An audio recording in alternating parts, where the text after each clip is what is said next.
Prasme, rašymas šviesa. Jis šiose fotografijose naudojamas kaip pagrindas, naudojant gamtos motyvą. Čia gamta įvairialypė, kaip matote, mistinė, galiu pasakyti, kurios įspūdį dar labiau sustiprina tokie pilki, perregimi tonai. Čia fotografija, nesuklysiu sakydama, artėja galbūt net prie grafikos kūrinio ar tai piešinio. Na, aš ilgai nekalbėdama norėčiau pasveikinti jūs surengus personalinę parodą čia pas mus Šiauliuose. Iš tikrųjų ir džiaugiamės, kad keletą mėnesių iki kovo 14 dienos ši paroda puoš mūsų muziejaus ekspozicinės erdves ir tą progą norėčiau teikti tokią nedidelę dovanėlę nuo muziejaus jums minimui. Na, iš tikrųjų, prie to baigės noriu pakviesti autorių tarti žodį per šią parodą. Aš labai džiaugiuosi, turėdamas galimybę pirmą kartą eksponuoti šios darbus Šiaulių fotografijos muziejuje. Kadangi pasirinkęs galbūt užmirštą seną, bet labai gerą techniką, kažkada tai atrastą ir naudoju savo kūrybiniams tikslams, kūrybiniai išraiškai. Toks sutapimas, kad tai yra fotografijos muziejus ir, sakykime, kaip atstovas kažkokių dalykų. Galima sakyti, gal nelabai šiuolaikinės fotografijos, bet jau pamirštos, bet labiau į tapybą atvykusios, taip kad man be galo smagu, kad pirmą kartą man šitą idėją. Tai to labai džiaugiuosi. O šiaip visos tos kūrybinės idėjos, visas įkvėpimas,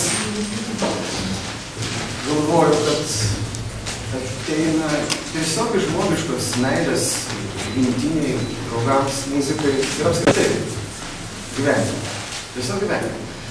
Ir labai sunku apibrėžti, kodėl, sakykime, peizažą ar dar kažką. Tiesiog tai ateina savaime, jauti, kad reikia tai išreikšti, yra noras. Ir dirbi. Šis ciklas buvo kurtas, sakykime, taip, gal 15 metų.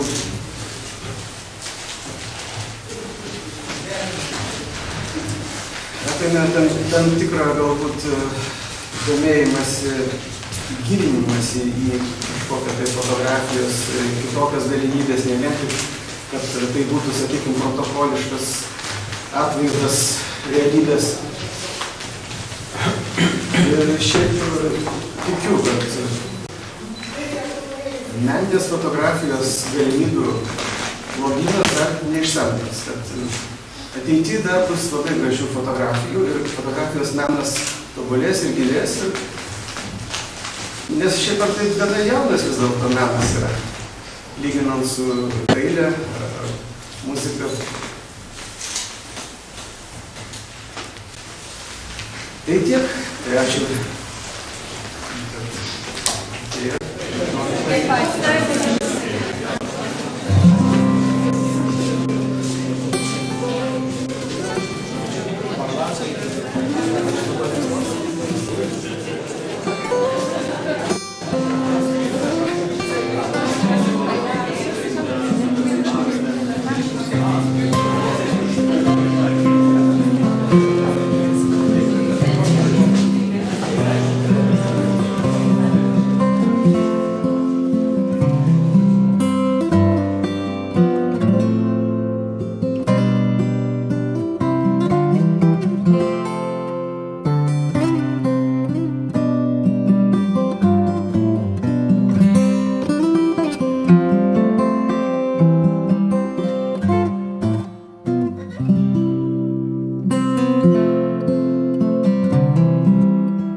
Thank you.